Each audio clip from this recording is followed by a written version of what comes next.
ইটের দেওয়াল বা পাকা দেওয়াল থাকলেও কি এবার মিলবে প্রধানমন্ত্রী আবাস যোজনার ১,২০,০০০ টাকা? পঞ্চায়েত মন্ত্রকের তরফ থেকে আবাস যোজনার নিয়মে আনা হলো এক বিরাট ঐতিহাসিক পরিবর্তন। আগে দেওয়াল পাকা থাকলেই নাম বাদ দেওয়া হতো, কিন্তু এবার শুধুমাত্র কাঁচা ছাদ থাকলেই আপনি পাকা বাড়ি তৈরির টাকা পাওয়ার যোগ্য বলে বিবেচিত হবেন। অনলাইন ও ফিল্ড সার্ভে শুরু হওয়ার আগেই জেনে নিন এই নতুন শর্ত ও আবেদন করার সেরা টিপস। তাই পুরো বিষয়টি জানার জন্য আপনার ভিডিওটি অবশ্যই শুরু থেকে শেষ পর্যন্ত দেখুন। নমস্কার বন্ধুরা, আপনাদের সবাইকে স্বাগত জানাই আমাদের চ্যানেলে। প্রধানমন্ত্রী আবাস যোজনা বা ঘর তৈরির টাকা পাওয়া নিয়ে সাধারণ মানুষের মধ্যে নানা বিভ্রান্তি ছিল। অনেক পরিবারই দেওয়াল ইটের হওয়ার কারণে বা ৩ থেকে ৪ ফিট ইটের গাঁথনি করার কারণে সার্ভে তালিকা থেকে বাদ পড়েছিলেন, কিন্তু পঞ্চায়েত মন্ত্রক ও রাজ্য সরকারের নির্দেশ অনুযায়ী আবাস যোজনার শর্ত অত্যন্ত সহজ করে দেওয়া হয়েছে। আজকের এই ভিডিওতে সম্পূর্ণ বিস্তারিত জানাবো দেওয়াল বনাম ছাদের নতুন সংজ্ঞা কি এবং সার্ভেতে কিভাবে নিজের নাম অন্তর্ভুক্ত করবেন। সম্পূর্ণ সঠিক তথ্য জানতে ভিডিওটি একটুকু স্কিপ না করে শেষ পর্যন্ত অবশ্যই দেখুন। বন্ধুদের সাথে বেশি বেশি শেয়ার করুন এবং চ্যানেলটিকে সাবস্ক্রাইব করে পাশে থাকুন। আর যারা ফেসবুকে দেখছেন পেজটি ফলো করতে ভুলবেন না। চলুন ভিডিওটি শুরু করা যাক। প্রথমে দেখে নেব কাঁচা বাড়ি ও পাকা বাড়ির নতুন সংজ্ঞা কি। তো দেখুন, আবাস যোজনা সার্ভেতে যেভাবে যাচাই করা হবে আপনার বাড়ি, তো দেখুন, ছাদ যদি না হয় পাকা ঢালাই, আপনার বাড়ির দেওয়াল ইটের, সিমেন্টের কিংবা টিনের যাই হোক না কেন তা দেখা হবে না।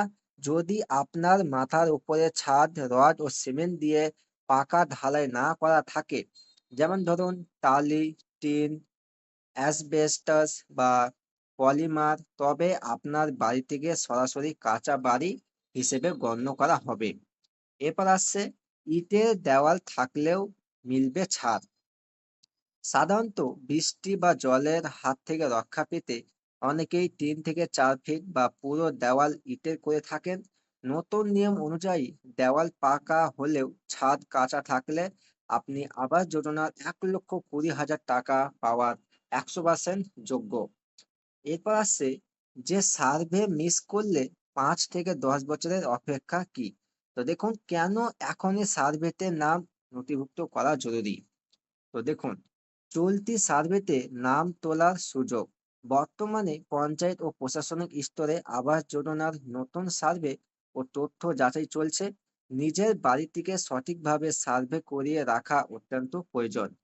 এবার যদি সার্ভে টিম এসে নাম না তোলে বা আপনি সার্ভে না করান, তবে পরবর্তী সার্ভে হওয়া পর্যন্ত ৫ থেকে ১০ বছর অপেক্ষা করতে হতে পারে। ফলে দীর্ঘদিনের জন্য সরকারি সুবিধা থেকে বঞ্চিত হতে হবে। এবার দেখুন, নাম তালিকার শীর্ষে থাকার বিশেষ টিপস। আবাস যোজনার র্যাঙ্কিংয়ে অগ্রাধিকার পাওয়ার সহজ উপায়। তো দেখুন, মহিলা সদস্যদের নামে আবেদন। আবেদন বা সার্ভে করার সময় পরিবারের বয়স্ক বা প্রধান মহিলা সদস্যের নামে আবেদন করলে র্যাঙ্কিংয়ে অগ্রাধিকার পাওয়া যায়। বিশেষ ক্যাটাগরি যেমন পরিবারে বিশেষ ক্ষমতা সম্পন্ন, প্রতিবন্ধী সদস্য, এসসি এসটি ক্যাটাগরি বা মহিলা পরিচালিত পরিবারগুলোকে অগ্রাধিকারের তালিকায় উপরের দিকে রাখা হয়। এবার দেখুন, একবারেই মিলবে সুবিধা। যে সমস্ত পরিবার আগে কখনো সরকারি আবাস যোজনার টাকা পাননি তারাই কেবল আবেদন করতে পারবেন। সংক্ষেপে বলতে গেলে আবাস যোজনায় দেওয়াল পাকা থাকা সত্ত্বেও ছাদ কাঁচা থাকলে ১,২০,০০০ টাকা পাওয়ার দরজা খুলে গেছে। তাই পঞ্চায়েত বা প্রশাসনিক টিম সার্ভে করতে এলে এই নতুন নিয়মের কথা মনে রেখে নিজের বাড়ির সার্ভে করিয়ে নিন। আপনার বর্তমান বাড়ির ছাদ কিসের তৈরি? কমেন্ট করে জানাতে ভুলবেন না। ভিডিওটি লাইক করবেন এবং আপনার এলাকার বন্ধুদের সাথে বেশি বেশি শেয়ার করবেন। দেখা হবে পরবর্তী ভিডিওতে। ততক্ষণ আপনারা সুস্থ থাকুন, ভালো থাকুন। ধন্যবাদ।